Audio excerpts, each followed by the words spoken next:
आज का हमारा टॉपिक है कार्बो एनायन। क्या होते हैं कार्बो एनायन, किस प्रकार से इनका फॉर्मेशन होता है, ये सारी बातें आज हम जानेंगे। इसका हाइब्रिडाइजेशन क्या होता है, स्टेबिलिटी क्या होती है, ये सारी बातें आज हम जानेंगे। तो जब लेस इलेक्ट्रोनेगेटिव एटम कार्बन के साथ जुड़ा हुआ, जब लेस इलेक्ट्रोनेगेटिव एटम कार्बन के साथ जुड़ा हुआ हो, तो उस बॉन्ड के इलेक्ट्रॉन जो होंगे वो कार्बन के पास चले जाएंगे और कार्बन के ऊपर निगेटिव चार्ज आ जाएगा, तो हम कहेंगे कि हमारा कार्बो एनायन बना। और इसके अंदर ये जो कार्बन होगा, इस कार्बन का ऑक्टेट पूरा होगा। आप ध्यान रखेंगे कि इस कार्बन का ऑक्टेट पूरा होगा। इसके कार्बन के पास 8 इलेक्ट्रॉन होंगे। हम कार्बो एनायन को और भी तरीके से डिफाइन कर सकते हैं। कार्बो एनायन होता है ट्राइवेलेंट और इसके अंदर कार्बन के ऊपर निगेटिव चार्ज होता है। अब इस चीज़ को मैंने लिख दिया है और इसका एग्जाम्पल भी मैं आपको अब बताऊंगा। लिखा हुआ है कि जब किसी कंपाउंड में कार्बन अपने से कम इलेक्ट्रोनेगेटिव एलिमेंट से बॉन्डेड हो, ठीक है, देखो किस प्रकार बॉन्डेड होगा कि R single bond C, R alkyl group हैं ये, और ये लेस इलेक्ट्रोनेगेटिव एटम के साथ ये कंबाइन है। अब ये कार्बन इलेक्ट्रॉन खींच लेगा, जिसकी वजह से नेगेटिव हो जाएगा और ये पॉजिटिव हो जाएगा। अब कोई स्पीसीज है बाई, तो इस कार्बन के ऊपर आ गया निगेटिव चार्ज। देखो कार्बन के ऊपर निगेटिव चार्ज तो आया, मगर इस बॉन्ड का मीनिंग होता है कि ये बॉन्ड है कोवेलेंट बॉन्ड। तो कोवेलेंट बॉन्ड में एक इलेक्ट्रॉन ये था, एक इलेक्ट्रॉन, तो मतलब पेयर आ गई। टोटल इलेक्ट्रॉन कितने, 1 2 3 4 5 6 और 2 इलेक्ट्रॉन और आ गए, जिसकी वजह से ये माइनस हो गया। ये X जो है ये बाई के साथ रिमूव हो जाएगा और हमारा बचेगा R single bond C, R alkyl group और इसके ऊपर निगेटिव चार्ज और प्लस बाई। तो अब देखेंगे इस चीज़ को ऊपर वाली लाइनों से मैच करेंगे। जब किसी कंपाउंड में कार्बन अपने से कम इलेक्ट्रोनेगेटिव एलिमेंट से बॉन्डेड हो, देखो कार्बन जो कम इलेक्ट्रोनेगेटिव एलिमेंट से बॉन्डेड था, तो इसके अंदर किस प्रकार का फिशन हुआ, हेक्ट्रोलाइटिक फिशन हुआ, मतलब दोनों के दोनों इलेक्ट्रॉन कार्बन के ऊपर आ गए। इसके बाद दोनों कार्बन एटम कहाँ जाते हैं, दोनों इलेक्ट्रॉन कार्बन एटम पर आ जाते हैं। देखो ये दोनों के दोनों इलेक्ट्रॉन इसके ऊपर आ गए। कार्बन पर निगेटिव चार्ज आ जाता है, तो कार्बन के ऊपर क्या गया, निगेटिव चार्ज। दूसरे एटम के ऊपर हो गया जो पॉजिटिव चार्ज। अतः ऐसी निगेटिव स्पीसीज मतलब कार्बन के ऊपर तो निगेटिव चार्ज आया, तो ऐसी स्पीसीज क्या कहलाती है, कार्बो एनायन कहलाती है। अब कार्बन के वैलेंस शेल में कितने इलेक्ट्रॉन होंगे, 8 इलेक्ट्रॉन प्रेजेंट होंगे। तो देखेंगे 1 इलेक्ट्रॉन, 2 3 4 5 6, और ये लोन पेयर भी तो आया इसके ऊपर, ये लोन पेयर भी तो आया। तो ये टोटल कितने हो गए, 8। ये टोटल कितने हो गए, 8। तो इसके ऊपर क्या होता है, इसका ऑक्टेट पूरा होता है। तो कार्बो एनायन के अंदर ऑक्टेट पूरा होता है, और ऑक्टेट पूरा होने की वजह से ये इलेक्ट्रॉन रिच स्पीसीज बन जाती है। इलेक्ट्रॉन की इसके पास अधिकता होती है, जिसकी वजह से ये एज ए न्यूक्लियोफाइल, न्यूक्लियस को से स्नेह करने वाले, मतलब पॉजिटिव चार्ज पर अटैक करने वाले, तो ये स्पीसीज जो है पॉजिटिव चार्ज वालों पर अटैक करेंगी। तो एज ए न्यूक्लियोफाइल ये अटैक करती हैं।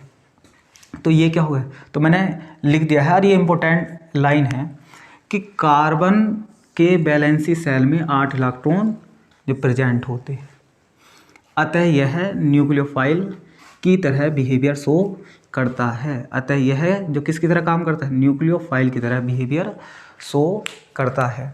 आप देखेंगे कि अगर कोई भी कार्बो एनायन है और वो कम इलेक्ट्रोनेगेटिव एटम के साथ अटैच है तो उस बॉन्ड के इलेक्ट्रॉन जो है कौन खींच लेगा, जो कार्बन जिसकी वजह से वो हो जाएगा माइनस। और अगर कार्बन के ऊपर माइनस चार्ज इलेक्ट्रॉन पेयर आ जाती है और वो माइनस हो जाता है तो हम उसको बोलते हैं कार्बो एनायन। हम ऐसे भी कह सकते हैं कि यदि कार्बन ट्राई वैलेंट हो, 3 कार्बन के साथ क्या हो या 3 एल्किल ग्रुप के साथ जुड़ा हुआ हो और उसके ऊपर निगेटिव चार्ज हो, तो ऐसी स्पीसीज जो कहलाती है हमारी वो कार्बो एनायन कहलाती है। अब जिस कार्बन के ऊपर निगेटिव चार्ज है, जिस कार्बन के ऊपर क्या है निगेटिव चार्ज है, वो sp3 हाइब्रिड होता है। वो क्या होता है sp3 हाइब्रिड होता है। देखो कैसे, मैंने आपको इससे पहले वाली वीडियो में बताया है कि यहाँ पे सिग्मा बॉन्ड कितने हैं, सिग्मा बॉन्ड है 3। हाइब्रिडाइजेशन कैसे निकालेंगे, नंबर ऑफ सिग्मा बॉन्ड और प्लस लोन पेयर। तो नंबर ऑफ सिग्मा, इसके अंदर सिग्मा बॉन्ड है 3, देखो 1 2 3 और लोन पेयर कितनी है 1, टोटल कितना हो गया 4। तो 4 का मतलब क्या होगा sp3, एक s और 3 p, टोटल कितने हो गए 4। तो इसका हाइब्रिडाइजेशन क्या होगा sp4। तो आपने ये जाना कि जिस कार्बन के ऊपर निगेटिव चार्ज होता है वो sp3 होता है। अब जानेंगे कि इसकी स्ट्रक्चर कैसी होती है। ये जब इसमें इन्वर्जन होता है तो sp2 होता है, उस चीज़ को भी जानेंगे। आप पहले इसको नोट कर लीजिएगा।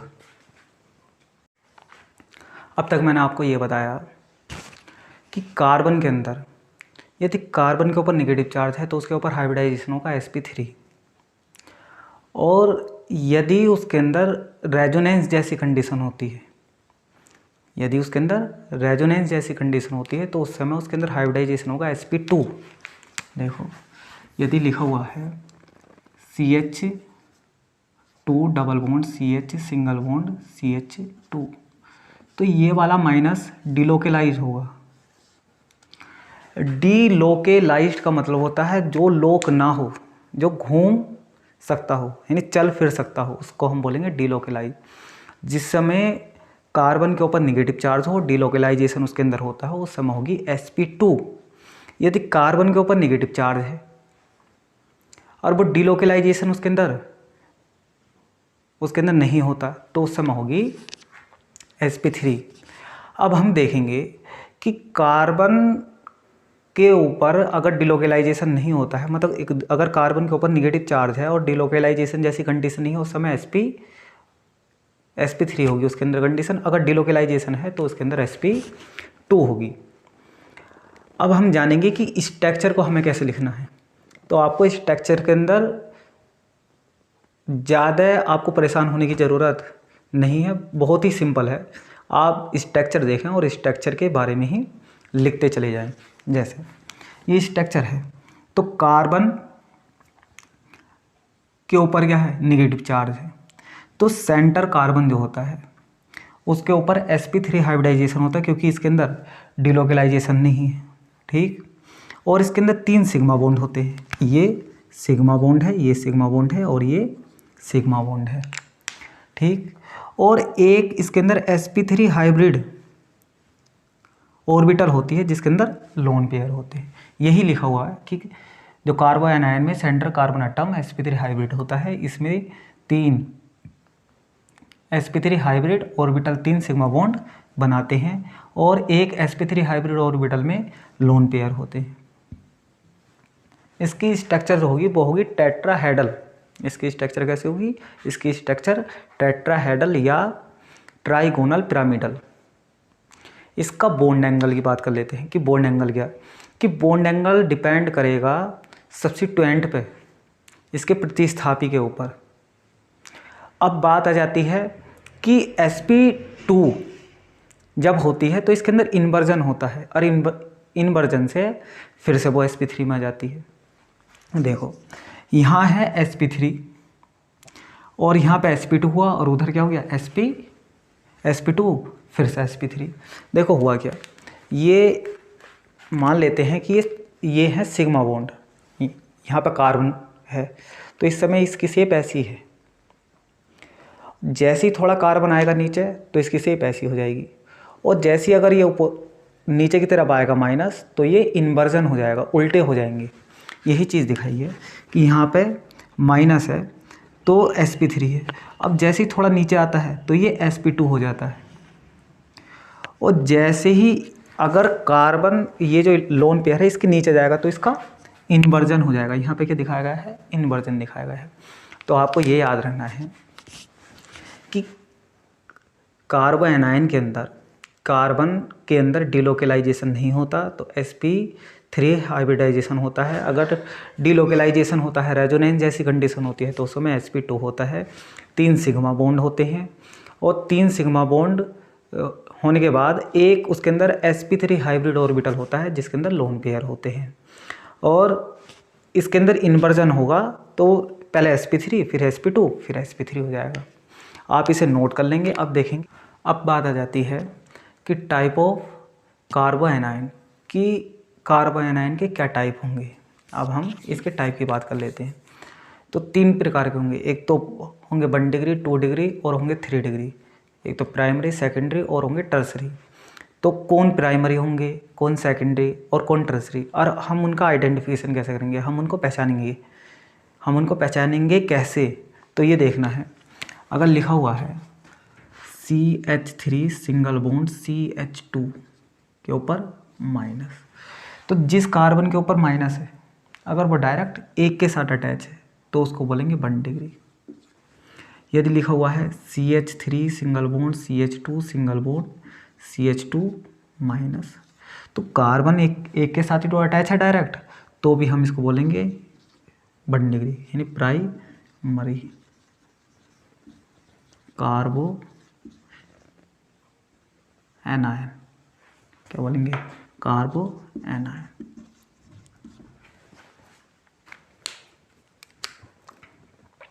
इसका नाम हो जाएगा एथिल कार्बोएनायन है, इसका नाम हो जाएगा जो प्रोपिल कार्बोएनायन। एक चीज़ और देखें, यदि CH3 और इसके ऊपर माइनस लिखा हुआ है तो ये भी 1 डिग्री ही कहलाएगा, ये भी जो प्राइमरी कार्बोएनायन ही कहलाएगा। अब बात आ जाते हैं सेकेंडरी के ऊपर। यदि लिखा हुआ है CH3 सिंगल बॉन्ड CH3 और इसके ऊपर माइनस है, तो इस समय देखो कि जिस कार्बन के ऊपर माइनस है वो 2 के साथ अटैच है, तो हम इसको बोलेंगे सेकेंडरी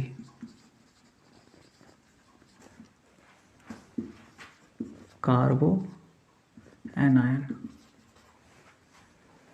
देखो CH3 single bond CH2 single bond CH single bond CH3 फिर से माइनस। देखो जिस कार्बन के ऊपर अटैच है वो 2 के साथ है, इसको भी हम बोलेंगे सेकेंडरी कार्बोएनायन। इसका नाम हो जाएगा आइसोप्रोपिल कार्बोएनायन। ठीक, अगर ये हो गया 2 डिग्री, ये भी 2 डिग्री। अब बात कर लेते हैं कि यदि कार्बन के ऊपर माइनस चार्ज है और वो डायरेक्ट 3 के साथ अटैच है, तो हम इसको बोलेंगे 3 डिग्री। हम इसको क्या बोलेंगे? हम इसको बोलेंगे 3 degree secondary butyl कार्बोएनायन। Secondary butyl कार्बोएनायन। तो ये हो गया प्राइमरी, ये सेकेंडरी और ये हो गया टर्सरी। अब बात कर लेते हैं स्टेबिलिटी की। अब बात किसकी आ जाएगी? स्टेबिलिटी की।